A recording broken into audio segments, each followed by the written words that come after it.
Ouais les gars, c'est pas tous les jours que je vais vous sortir un instrument quand même. Donc encore un nouveau sommet historique sur le Bitcoin, on espère que la flûte de Pan va le faire se dresser comme un cobra. On regarde ça tout de suite, c'est parti, c'est parti. C'est un nouvel ATH pour le Bitcoin, on a dépassé les 111 000, les 112 000, et ce qui est intéressant de constater, c'est qu'on commence à faire des petites divergences baissières, tu vois, sur le RSI, et là non. Tu vois, ça a commencé à s'éclairer, mais on est passé au-dessus des exactement, tu vois, 76,82 sur le RSI. Et du coup, on n'a pas encore fait de divergence baissière pour le moment. Donc ça, c'est plutôt bon signe. Après, si tu te mets sur la charte thermique des liquidités, tu vas voir que oui, c'est sûr que le Bitcoin, s'il commence à descendre, on va avoir de la liquidité, on va pouvoir chasser. Notamment, tu vois, aux alentours des 105 000, on a un gros poisson qui nous attend. Mais c'est pas aussi violent qu'il y avait par le passé. Il y a tout qui a commencé à se déconnecter. Depuis le 21 mai, tu vois, toutes ces positions-là, elles ont été supprimées. Donc en fait, on s'est sucré un maximum de liquidité qui était au sud. Et pour le moment, désormais, c'est tout au nord, quoi. Et donc ça s'accumule de plus en plus. Déjà, comme tu peux le voir, aux alentours des 114, voilà, 113, 114, 115.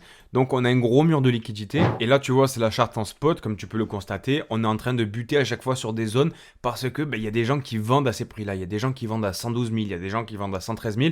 Et à chaque fois, le Bitcoin, il se prend une petite claque. Après, heureusement qu'on a encore de l'inflow sur les ETF. Et ça, il faut que ça continue. Il faut reconnaître que pour le Bitcoin, c'est pas un chemin qui est facile. Déjà, on a réussi à passer toutes ces zones, tu vois, au-dessus des 110 000 $. Donc c'était un super travail. Là, maintenant, les plus grosses zones, je pense que c'est direction les 115 000. Et après, au-dessus, tu peux le voir, hein, le chemin, il est libre, quoi. Ouais, après, ta direction les 120 000 $. Mais bon, déjà, si on va à 120 000, c'est magnifique, quoi. Du côté de la Bitcoin dominance, ce qu'on peut constater, que je vous ai partagé sur Telegram, c'est que finalement, il semblerait que d'un point de vue chartiste, on a atteint la target de cette épaule, tête-épaule inversée. Tu le sais, grosso modo, la profondeur de cette figure, t'es censé la retrouver d'un point de vue statistique en sortie. On est allé toucher aux alentours des 64-28%. Avec un Bitcoin qui monte un petit chouïa ou qui se stabilise, on pourrait avoir les altcoins qui pourraient performer, qui pourraient un peu mettre la lumière sur eux. Et ça, ce serait extrêmement bon signe. En plus, dans un second temps, hier, on a vu ensemble une divergence baissière du coup sur le RSI qui était en 4 heures. Et je te le disais, bon, en 4 heures, on peut se faire surprendre. En plus, là, finalement, c'est un indice, donc c'est pas aussi puissant qu'une crypto-monnaie ou qu'un stock, si tu veux. Mais il semblerait bel et bien que pour l'instant, elle est en train de faire effet. Et donc, on pourrait être amené potentiellement, si on a une petite désaccélération du Bitcoin, je te dis pas qu'il faut qu'il s'arrête ou alors qu'il recule, non, pas du tout. Il faut juste qu'il continue à monter, mais gentiment, tu vois. À ce moment-là, on pourrait avoir cette charte qui baisse et forcément, on pourrait voir de très belles performances apparaître. Donc, on va suivre ça de près. Alors, aujourd'hui, les gars, j'ai vraiment de bonnes nouvelles à vous partager. On va aller voir ça juste après, mais bon, dans un premier temps, on a encore de l'inflow sur le Bitcoin et ça, c'est bon signe. On a 607 nouveaux ETF Bitcoin qui ont été achetés. Donc ça fait toujours de la valeur fraîche qui rentre sur les marchés. On a de la liquidité qui rentre. On est toujours sur des plus hauts. En regardant la charte de CoinMarketCap sur les ETF de Bitcoin, la philosophie c'est toujours la même, d'accord? On a toujours de l'inflow, donc c'est génial. Ok, on va vraiment pas se plaindre, mais on a envie de voir des plus hauts. On a envie de voir un W qui apparaît avec ce foutu histogramme. Là déjà tu vois on en a fait un très beau de W juste ici, en plus de quoi on est venu faire un bottom, il semblerait que ce soit un bottom du coup sur la neckline, un petit peu au-dessus de la neckline du W, donc pour l'instant à court terme là c'est plutôt bullish, mais ça ne change pas, en un an on a envie de voir un plus, on a envie de voir une barre sur cet histogramme qui vient dépasser celle-ci là du 21 avril, donc ça bouge pas, on va rester connecté là-dessus, on en parlera tous les jours jusqu'à la mort. Ce qui est important de noter avec la Google Trends, c'est que finalement le nouveau, le bétail, le retail, la viande fraîche n'est pas encore arrivé. On se calme, on a tous été une viande fraîche. Pour l'instant, on est toujours aux alentours des 22. D'accord? Ça, c'est des zones vraiment de bear market. C'est des zones où tu te prends un crash de FTX, où tu te prends un crash de Terra Luna. Donc, on est encore extrêmement bas. Et d'ailleurs, à ce sujet, comme tu peux le constater avec cette petite vidéo Ridiculous, on a un reportage qui a été diffusé sur France 2. Et au sein de ce reportage, on montrait que les mauvais côtés de la crypto-monnaie avec cette vieille pembèche là. Grosso modo, la crypto-monnaie, c'est fait pour hacker des gens, c'est fait pour blanchir de l'argent, pour acheter de la drogue. Bref, ils sont complètement à l'ouest. À part Asher que tu peux voir en début de vidéo, le reste c'est que des rigolos, Donc pour l'instant, on parle de la crypto-monnaie mais on te dit que c'est de la merde. Et ça c'est extrêmement bon. Donnez-nous la merde, on mange de la merde. C'est très bien que ça continue. Lorsqu'on verra ce genre de médias avec cette pimbèche qui vont nous dire voilà le Bitcoin c'est l'avenir, c'est magnifique, tout le monde doit en acheter, il va se passer la même chose que pour l'or que tu es en train de voir qui est en train de faire des petites corrections. Donc pour l'instant, on est toujours sur la bonne voie. Bon, si maintenant on met les mains dans le cambouis, je sais que vous aussi vous appréciez ça, donc on va faire une petite parenthèse sur les altcoins. Comme tu peux le voir sous tes yeux, tu as la charte Other qui correspond au market cap de tous les altcoins excluant le top 10 et ça te montre vraiment de manière représentative le marché des altcoins vis-à-vis du Bitcoin, des stablecoins, de l'Ethereum, etc. Et j'imagine que ça correspond bien à ce que tu as dans ton portfolio. Ok.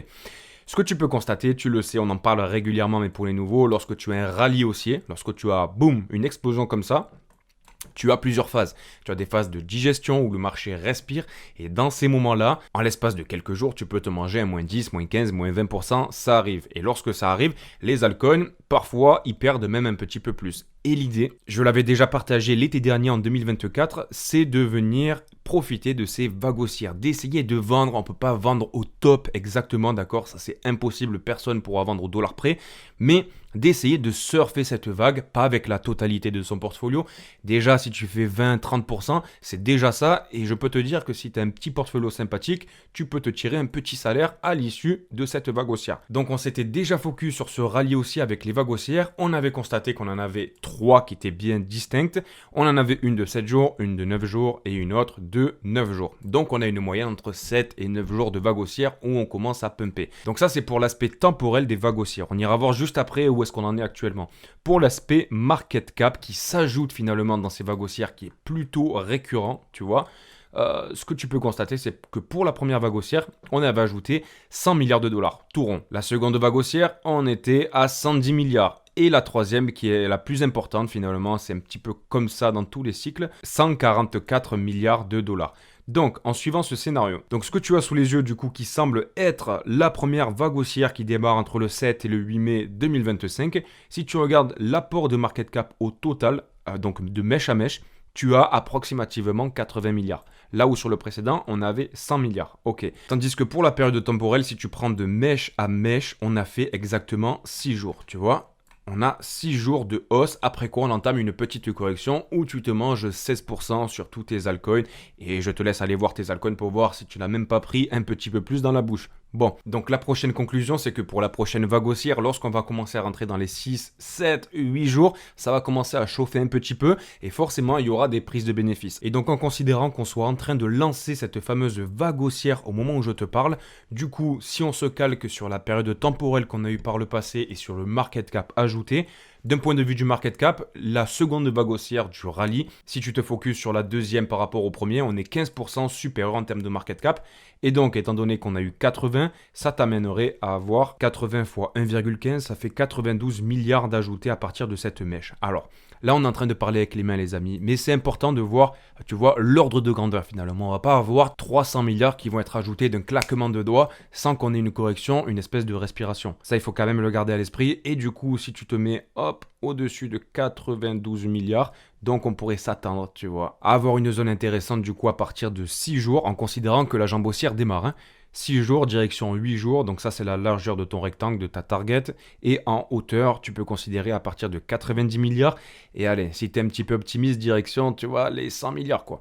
Donc ça te ferait une zone qui pourrait être intéressante. Donc si la jambe haussière démarre bien à partir de cette date-là et qu'on a des bougies fulgurantes sans s'arrêter, tu vois, sans respiration, je pense que voilà, ça peut être intéressant de prendre quelques petits bénéfices ici. Pourquoi pas racheter plus bas ou garder en stablecoin tout simplement. Et dans un second temps, si ça se passe comme je suis en train de te le dire, voilà, tu pourras me payer un petit coup à boire. Du côté des indicateurs de top 2 marché on-chain sur le Bitcoin, ce que tu peux constater, c'est que parmi les 30 qui sont réunis, dont on a beaucoup parlé ces derniers temps, le MVRV, le P-Cycle Indicator, etc., pour l'instant, on en a 0 qui est en surchauffe sur 30. Dans l'histoire de Bitcoin, on n'a jamais eu un top avec 0 indicateur sur 30 qui était allumé. Alors, ne jamais dire jamais, il faut quand même rester sur ses gardes, ok. Mais pour l'instant, il n'y a rien à déclarer. Donc, je ne vais pas te les refaire un par un. Pour l'instant, c'est ok. Ensuite, une chose qui m'a plutôt fait sourire que je te partage et qui va certainement te faire sourire, c'est cet indicateur un petit peu maison, tu vois, qu'on s'est mijoté entre nous. Ce graphique qui te permet de voir la fréquence d'apparition, la fréquence d'intérêt qu'il peut y avoir sur Twitter, qui est le réseau majeur autour de la crypto-monnaie, d'accord. Et nous, on s'était dit en parallèle de la Google Trend qui te donne l'intérêt sur Google, l'intérêt de la recherche, on va regarder combien de fois ça apparaît le mot Bitcoin sur Twitter.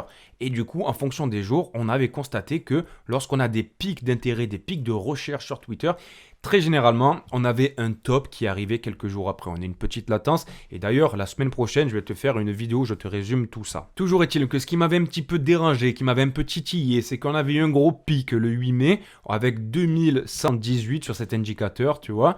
Et suite à quoi on avait une tendance baissière de l'intérêt sur un Bitcoin.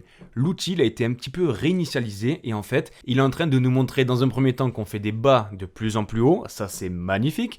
Et dans un second temps, il nous montre aussi qu'on a fait un plus haut sur tout l'indicateur, on a fait un ATH. Et donc ça c'est bon signe parce que du coup on peut gommer la thèse de latence qu'on avait vis-à-vis de ce pic-là parce qu'on en a un qui est supérieur et il semblerait qu'on re-rentre dans une tendance où on a de plus en plus d'intérêt autour de la crypto-monnaie. Et ça c'est bon signe. À partir de maintenant, ce qu'il faudra continuer de regarder, c'est lorsqu'on aura un gros pic, ben voilà, un peu comme celui-là, et derrière le calme plat où on commence à voir des bottoms qui sont de plus en plus bas. Tous ces petits indicateurs, je les allume tous les jours, alors vous pouvez compter sur moi pour vous le partager, donc n'hésite pas à t'abonner si tu ne l'es pas déjà. Aussi, je t'invite à venir sur le groupe Telegram de la Crypto Bref, parce qu'aujourd'hui, je fais le tirage au sort pour donner 100 $ à un abonné qui est financé par ZoomEx, et comme je te l'ai dit hier, ils sont en train de faire une folie. Ça fait un certain moment que je suis dans la crypto et j'ai pas vu une telle offre. Grosso modo, ce qu'ils te font, c'est qu'ils te doublent ton capital. Ils font une campagne où toi tu viens déposer 5000 $ et eux ils te donnent 5000 $. Et donc finalement c'est une dinguerie parce que tu viens trader de l'argent que tu n'as pas. Si tu gagnes c'est ton argent et si tu perds c'est le leur. Donc comme tu peux le voir, vous conservez tous les profits générés, seuls les fonds offerts seront récupérés à expiration. Donc ça c'est normal, ils vont pas te donner 5000 €, en plus à hauteur de 100 000, donc ils vont pas distribuer à 100 000 $ à tout le monde.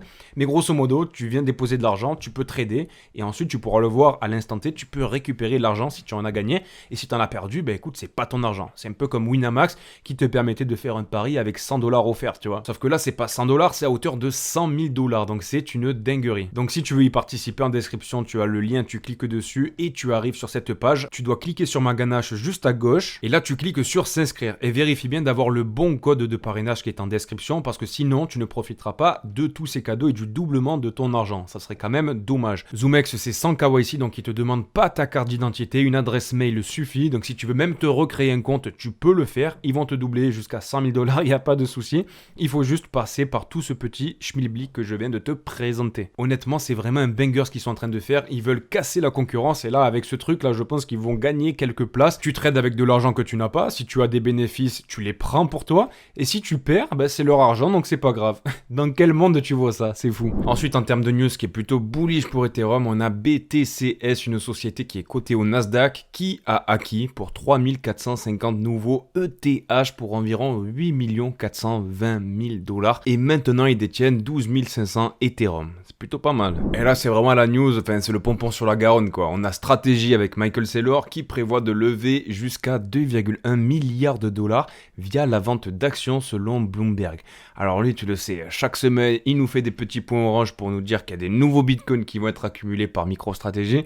Et là, on parle de 2,1 milliards supplémentaires. C'est complètement fou. Il a parlé aussi de 10% de rabais du coup pour cette dette là qu'il va émettre à destination d'investisseurs. Donc écoute, c'est complètement bouli, j'ai envie de te dire. Par contre, il faudra faire attention pendant le bear market parce que la cascade de liquidité, il n'est pas solvable, le Michael là. Et un bon point concernant l'économie américaine, on a Christopher Waller de la Fed qui a annoncé que si les tensions commerciales se calmaient, que les tarifs douaniers ne dépassaient pas les 10%, qu'on n'avait pas des 100-150% comme Donald Trump l'a annoncé vis-à-vis de la Chine, qui était complètement ridicule, l'économie américaine pourrait rester solide au second semestre et ça pourrait ouvrir la voie sur une possible baisse des taux d'intérêt cette année. Donc ça c'est un très bon point, on va suivre ça de près. Donc on s'arrête là, merci à ceux qui jouent le jeu en laissant un petit like et un commentaire, c'est toujours rigolo de vous lire tous les jours les amis, on se retrouve un petit peu plus tard, prenez soin de vous, bisous, ciao ciao.